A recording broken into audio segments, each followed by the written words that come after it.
Okay, so at this point, you should have watched the part two of the video on auto insurance with the various problems we went through as far as determining coverage and liability and things like that.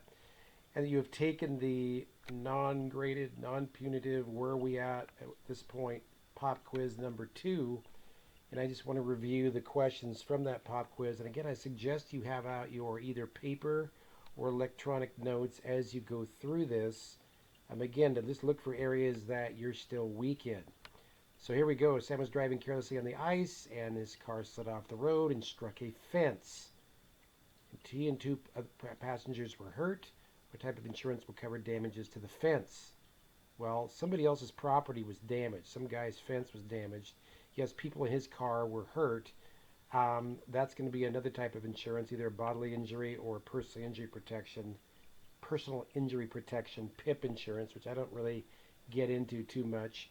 But in this case, we're talking about covering some damages to somebody else's property, and that would be property damage liability number one. Okay. Secondly, Matthew has a collision deductible of X. Now we got to maybe write down our variables here to keep them straight. He got in a wreck that was his fault. Okay, so that's going to be his fault, his car. And the damage to the other person's car was Y, and the damage to his car was W. What amount will the insurance company pay for the collision portion of Matthew's insurance? Keyword there is collision portion. All right? The collision portion doesn't include the other guy's car. That's going to be property damage liability. So we could cross out Y from our equation. The damage to Matthew's car, or the claim for damages, was, in this case, the variable of W. W. Okay? And Matthew's collision deductible is X. Again, deductible is the amount that we pay before insurance kicks in. So the damage to his car, the claim was W. The deductible was X. We cross out Y. It's not part of this deal. So the amount the insurance company will cover will be W, the claim, minus the deductible X that Matthew's going to pay. That's how much insurance company is going to pay, W minus X.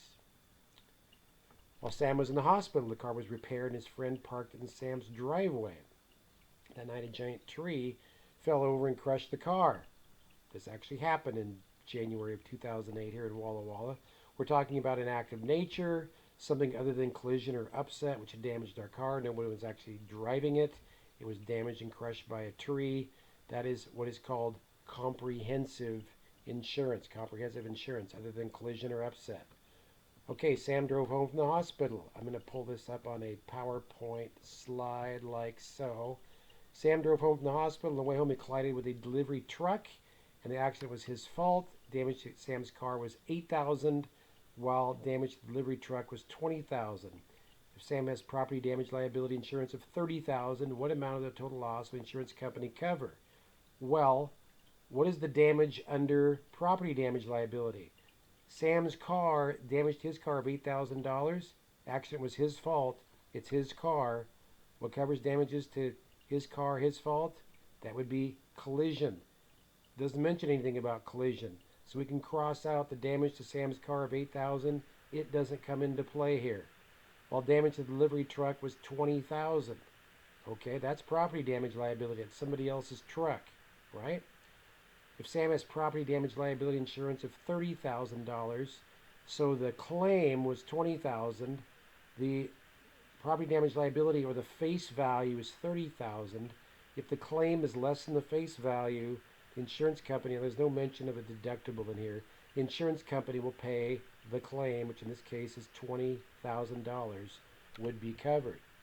All right. Next question. This type of insurance pays for injuries to you and your passengers caused by a driver who has no insurance. No insurance. Now we have to specify between uninsured and underinsured. Uninsured motorist is the other driver who hit you and it was his fault, or it was a hit and run, they hit you and then took off. That's uninsured motorist. Underinsured means the driver was there, you got his insurance information, maybe somebody was injured, there was major damage, he didn't have enough insurance to cover you. In that case, your insurance company, even though it wasn't your fault, it was his fault, your insurance company will cover you for underinsured motorist, and then they will try to sue or go after the other guy to get money out of him. Keith ran his car into a telephone pole that had a bicycle leaning against it. This was also, let me see here, I'll have a second here. This thing's all screwed up here. Hold on, I'm going to enter this. My screen's really big. We'll call it good. Okay. Had a bicycle leaning against it which was damaged. The pole will cost X dollars to fix. The bicycle will cost Y dollars to replace. And there will be W damages to the car. To whose car? To Keith's car. Okay. Express algebraic, the amount that can be claimed under Keith's property damage liability insurance.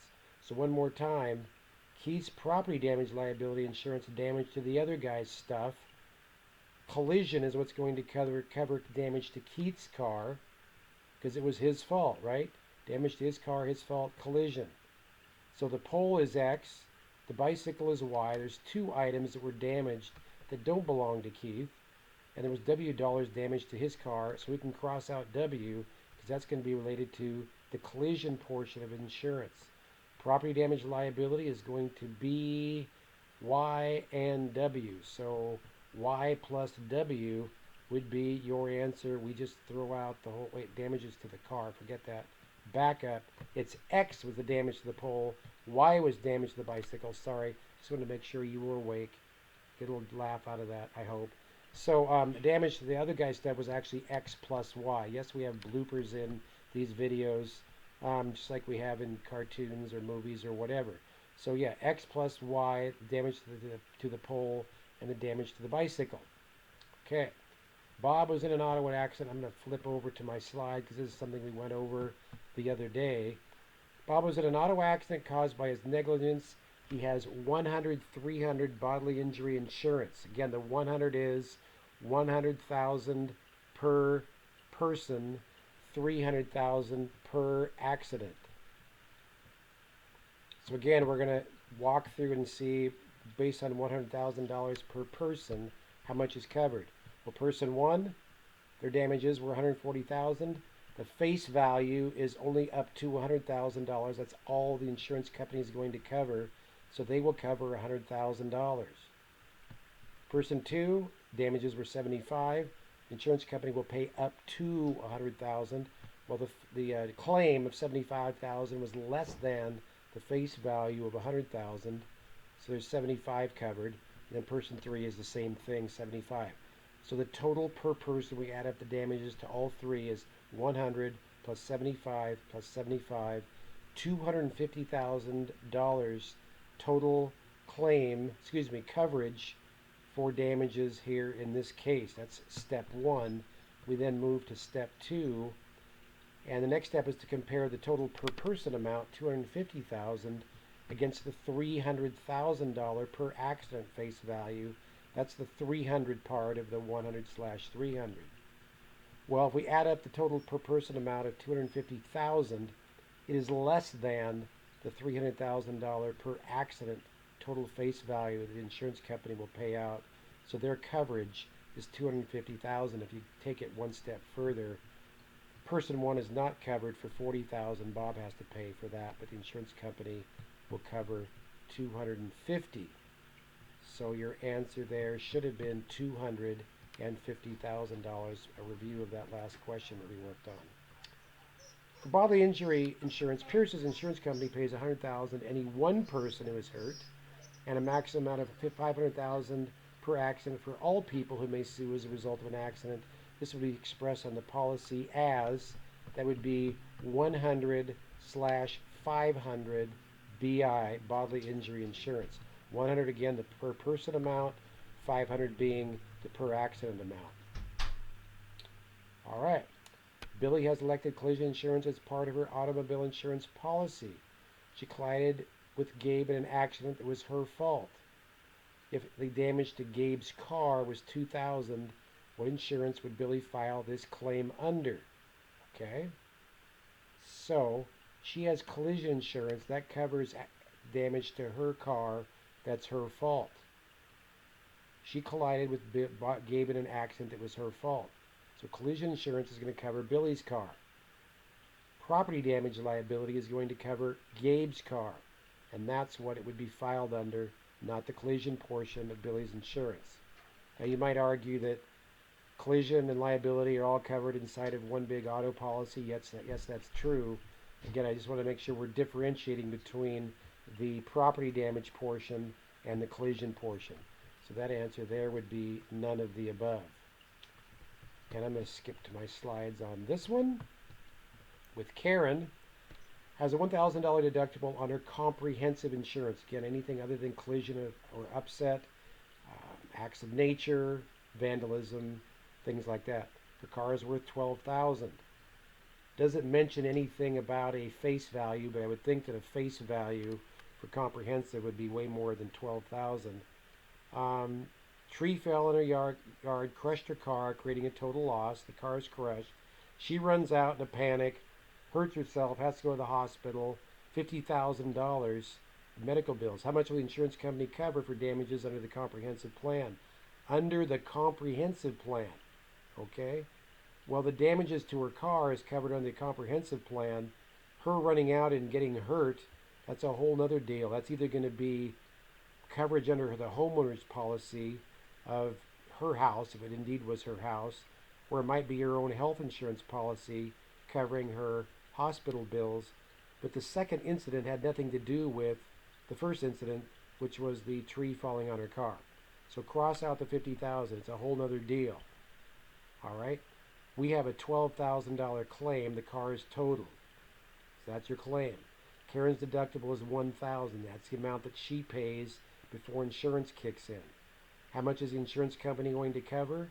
They're going to cover damages for up to $11,000, which is the claim of $12,000 minus Karen's deductible of $1,000. In this case, because her car is just mush, they will actually send a check for that amount to Karen so she can go out and buy another car to replace the one that was crushed. All right. Do I have another teaser in here? Yes, I do. There were 5 children in a room. Iris drew a picture. Barry played video games. Andrew played chess. And Trina read a book. What is the 5th child, Mindy, doing? Have you ever played chess by yourself? I guess I kind of did, but it was with instructions and I was reviewing a game I'd played before. But anyway, I think Mindy's playing chess with Andrew, technically. All right, a man is trapped in a room. There are only 2 exits, 2 doors. The one is a room constructed from magnifying glass. The blazing hot sun instantly fries anything or anyone that enters. Through the second door, there's a fire-breathing dragon. How does the man escape?